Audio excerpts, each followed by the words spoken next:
Hi hello welcome to V R study circle. ఈ V R study సర్కిల్కి మనకు సంబంధించి ఆల్రెడీ మనకు తెలుసు టెట్ మరియు డిఎస్సి క్లాసెస్ అయితే చెప్పడం జరుగుతుంది. ఇందులో 3rd to 8th TET paper 1కి సంబంధించి అన్నీ కూడా మనకి చెప్పడం జరుగుతుంది. ఓకే, అయితే ఆల్రెడీ మనకి ముందు వీడియోలో తెలుగు 3rd క్లాస్కి సంబంధించి ఇండెక్స్ అంటే విసేజెస్ గురించి ఆల్రెడీ చెప్పడం జరిగింది. ఎవరికన్నా మళ్ళీ ఒకసారి కావాలనుకుంటే ఒకసారి మీరు సెర్చ్ చేసి చూడవచ్చు. సరే, అయితే ఇప్పుడు ఈసారి మనం ఫస్ట్ 3rd క్లాస్లో సంబంధించి ఫస్ట్ లెసన్స్ మనం చూడడం జరుగుతుంది. ఫస్ట్ లెసన్ ఏమైనా ఉందంటే తెలుగు తల్లి. ఈ తెలుగు తల్లి ఇతివృత్తం ఏంటి? దేశభక్తి. అలాగే గేయం అనే ప్రక్రియకు సంబంధించిన ఈ ఫస్ట్ లెసన్ మనం ఒకసారి చూద్దాం.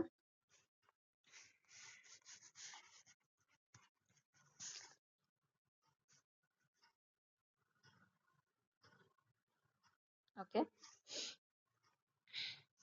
ఈ ఫస్ట్ లెసన్ పాట నేమ్ చూస్తే తెలుగు తల్లి. ఈ తెలుగు తల్లి అనే పాఠంలో ఫస్ట్ సంసిద్ధత పాఠం అని మనకి ఒక చిత్రం ఇవ్వడం అయితే జరిగింది. ఈ చిత్రంలో మనకి ఈ చిత్రం బేస్ చేసి కొన్ని క్వశ్చన్లు అయితే అడిగాడు. అది అంత అవసరం ఉండదు. సరే, మనం ప్రజెంట్ ఈ తెలుగు తల్లి అనే పాఠం అనేది ఏ ప్రక్రియకి సంబంధించింది, అలాగే ఇతివృత్తం చూసేసరికి మనకు ఆల్రెడీ తెలుసు. సో ఈ గేయ ప్రక్రియలో ఉన్న ఈ పాఠం ఆ గేయాన్ని మనం ఏం చేయాలంటే రివిజన్ చేస్తూ మనం చదువుతూ ఉండాలి. రివిజన్ అంటే ఎక్కువగా మనం దాన్ని బట్టి పెట్టాల్సిన అవసరం ఉండదు. మనకి ఒక 2-3 టైమ్స్ మనం అలా చదువుకొలది మనకి ఇది ఆటోమేటిక్గా వస్తుంది. ఒకసారి మనం ఈ పాఠం ఏంటో చూద్దాం. అదేవో తెలుగు తల్లి అందాల నిండు జాబిలి, ఆనందాల కల్పవల్లి అదేని తెలుగు తల్లి. మనకి ఎగ్జామ్లో ఏ విధంగా ఇచ్చే ఛాన్సెస్ ఉంటాయంటే అదేవో తెలుగు తల్లి అందాల నిండు జాబులి అనే లైన్స్ ఏ పాఠానికి సంబంధించింది అంటే అనే క్వశ్చన్ ఇవ్వచ్చు మనకి. అలాగే ఇప్పుడు ఆనందాల కల్పవల్లి అదేని డాష్ అని ఇస్తే మనకి కింద ఆప్షన్స్లో తెలుగు తల్లి అని కూడా మనం పెట్టాల్సిన అవసరం ఉంటుంది. సో మనం ఏంటంటే మనం గేయాన్ని మనం ప్రతిదీ కూడా ఒక 2-3 టైమ్స్ చదివి మనం దాన్ని అలా మైండ్లో రికాల్ చేసుకుంటూ ఉండాల్సి ఉంటుంది. సరే మనం మరొకసారి గేయం చూద్దాం. అదేవో తెలుగు తల్లి అందాల నిండు జాబిలి, ఆనందాల కల్పవల్లి అదేని తెలుగు తల్లి. నెక్స్ట్, పదవోయ్ తెలుగోడ అదేని తెలుగు మేడ, సంకెళ్ళు లేని నేల సంతోష చంద్రసాల, కనవోయ్ తెనుంగు రేడ అదేని అనుంగు నేల, అదిగో సుదూర నేల చనవోయ్ తెలుగు వీర, పదవోయ్ నిర్భయంగా పదవోయ్ నిశ్చయంగా, కదలవోయ్ ఆంధ్ర కుమార నిద్ర వదలవోయ్ నవయుగం, నిర్మింపక సాగవోయ్ కదలవోయ్ ఆంధ్ర కుమార.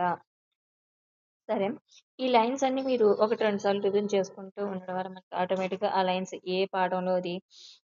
అలాగే మనకి సంఖ్యలు లేని నేల సంతోష చంద్రసాల అనే లైన్స్ కలిగిన పాఠం ఏ ప్రక్రియకు సంబంధించింది అని కూడా ఇవ్వచ్చు, లేదా ఏ ఇతివృత్తానికి సంబంధించిన పాఠం అని కూడా ఇవ్వచ్చు. అంటే పాఠం పేరు ఇవ్వకుండా మనకి ఇతివృత్తం ఏంటి, ప్రక్రియ ఏంటి అని కూడా అడిగే ఛాన్సెస్ ఉంటాయి కనుక మనం కొద్దిగా జాగ్రత్తగా చూసుకోవాలి. ఈ పాఠానికి సంబంధించి మనకి కొన్ని పదాలు అలాగే అర్థాలు కూడా ఇచ్చాడు. ఈ పదాలు అర్థాలకు సంబంధించి ఒకసారి మనం చూద్దాం. కల్పవల్లి కోరిన కోరికలు తీర్చేది, జాబిల్లి అంటే చందమామ, తెనుంగు అంటే తెలుగు, చంద్రసాల అంటే చెలుగురాతి మేడ, కనబోయ్ అంటే చూడవై, రేడు అంటే రాజు, అనుంగు ప్రియమైన, సుదూరం చాలా దూరం, చనవోయ్ వెళ్ళవై, నవయుగం కొత్త కాలం, నిర్భయంగా భయం లేకుండా, నిశ్చయంగా నమ్మకంగా, అలాగే తప్పనిసరిగా. మనకి డైరెక్ట్గా అర్థాలు ఇచ్చే ఛాన్సెస్ కూడా ఉంటాయి. ఓకే, నెక్స్ట్ చూసేసరికి ఇక్కడ గేయ సారాంశం అని ఉంది. మనం ఆ పాఠం గేమ్ చదివిన తర్వాత మనకి అసలు ఆ గేమ్కి సంబంధించిన అర్థం ఏంటో తెలుసుకోవాలనుకుంటే మనం ఈ గేయ సారాంశం అనేది ఒకసారి చదవచ్చు. నెక్స్ట్ వచ్చేసరికి కవి పరిచయం. తెలుగు తల్లి అనే పాఠానికి సంబంధించిన కవి పరిచయం ఏంటి అంటే ఈ పాట రచయిత ఎవరు, ఈ పాఠం యొక్క రచయిత ఎవరంటే శ్రీరంగ శ్రీనివాసరావు. మనకి శ్రీ అని తెలిసిన వ్యక్తే ఈ శ్రీరంగ శ్రీనివాసరావు గారు. ఈయన ఈయన గురించి మనం ఒకసారి చూద్దాం. శ్రీరంగం శ్రీనివాస్ గారు. ఇక్కడ డేట్ ఆఫ్ బర్త్ అది ఇచ్చాడు. మాక్సిమం చెప్పాలంటే ఈ డేట్ ఆఫ్ బర్త్స్ అంత ఎక్కువగా ఇచ్చే ఛాన్సెస్ ఇస్తాడు. కాకపోతే మనం ఇవి గుర్తుపెట్టుకోలేము అనుకున్నప్పుడు కొద్దిగా దాన్ని సైడ్‌కి పెట్టి దాన్ని నెక్స్ట్ వదిలేయకుండా నెక్స్ట్ ప్రిపేర్ అయ్యే విధంగా చూసుకొని ఫస్ట్ అయితే మనం ఇవైతే గుర్తుపెట్టుకోవాలి. ఒకసారి ఈయన డేట్ ఆఫ్ బర్త్ చూసేసరికి 30 అలాగే 4/1910లో జన్మించారు. 1983 వరకునే ఈయన డేట్ ఆఫ్ బర్త్. నెక్స్ట్ శ్రీశ్రీగా ప్రసిద్ధి చెందిన శ్రీరంగ శ్రీనివాసరావు మహాకవి, అభ్యుదయ యుగకర్త, కథకులు, అలాగే నాటకకర్త, విమర్శకులు, అనువాదకులు. ఈయన గురించి మనకి ఇవి ఇచ్చాడు. ఇవి కూడా మనకు అడిగే ఛాన్సెస్ ఉన్నాయి. ఇవి ఈజీగా ఏదో మహాకవి కదా, విమర్శకులు, అనువాదకులు అని అనుకుంటాం కానీ ఈ ఇలా ఇలా సింపుల్ సింపుల్‌గా ఉన్న వర్డ్స్ ఇంకొక వర్డ్ యాడ్ చేస్తాడు. యాడ్ చేసి ఇది కరెక్టేనా అని అడిగితే మనం చూసుకోవాల్సొస్తుంది. నెక్స్ట్ వచ్చేసరికి ఈ మహాప్రస్థానం. మహాప్రస్థానం తెలుగు కవిత్వాన్ని ఒక మలుపు తిప్పిన రచన. మహాప్రస్థానం అనే తెలుగు కవిత్వాన్ని ఒక మలుపు తిప్పిన రచన అంట. ఈ మహాప్రస్థానం ఎవరు రచించారంటే శ్రీశ్రీ. అలాగే మహాప్రస్థానం ద్వారా తెలుగు కవిత్వాన్ని ఒక మలుపు తిప్పిన రచయిత అని అడిగే ఛాన్సెస్ ఉంది శ్రీశ్రీ. అలాగే శ్రీశ్రీ గారు రచించిన ఏ కవిత శ్రీశ్రీ గారు రచించిన ఏ కవిత తెలుగు కవిత్వాన్ని మలుపు తిప్పింది అంటే మహాప్రస్థానం కూడా పెట్టొచ్చు మనకి. అలాగే నెక్స్ట్ చూసేసరికి మరో ప్రస్థానం, ఖడ్గ సృష్టి, ఆయన ఇతర రచనలు అనమాట. అలాగే అనంతం అనేది ఈయన స్వీయ చరిత్ర. అనంతం అనేది ఈయన స్వీయ చరిత్ర. ఇంకొకసారి శ్రీరంగ శ్రీనివాసరావు గురించి మనం ఒకసారి చూద్దాం.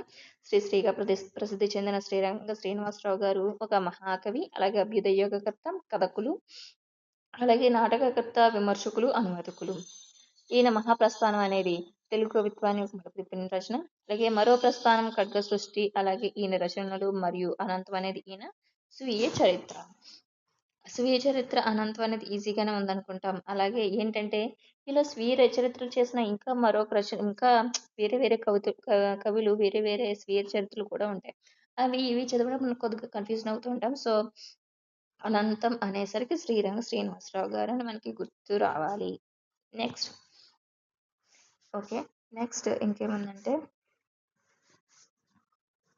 నెక్స్ట్ తల్లి భారతి వందనం అనేది ఉంది. ఇది మనం నెక్స్ట్ వీడియోలో మనం ఒకసారి కేఎం మాస్పు పాటని ఒకసారి మనం చూద్దాం.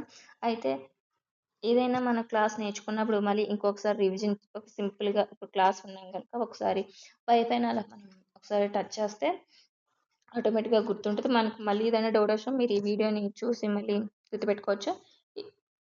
నెక్స్ట్ ఇలా ఒక లెసన్ తర్వాత ఒక లెసన్ మనం చెప్పుకుంటూ టెట్ క్లాసెస్ మనం కంటిన్యూ చేద్దాం. మీకు ఈ వీడియో నచ్చితే లైక్ చేయండి. అలాగే సబ్స్క్రైబ్ చేయడం మాత్రం మర్చిపోకండి. Thank you.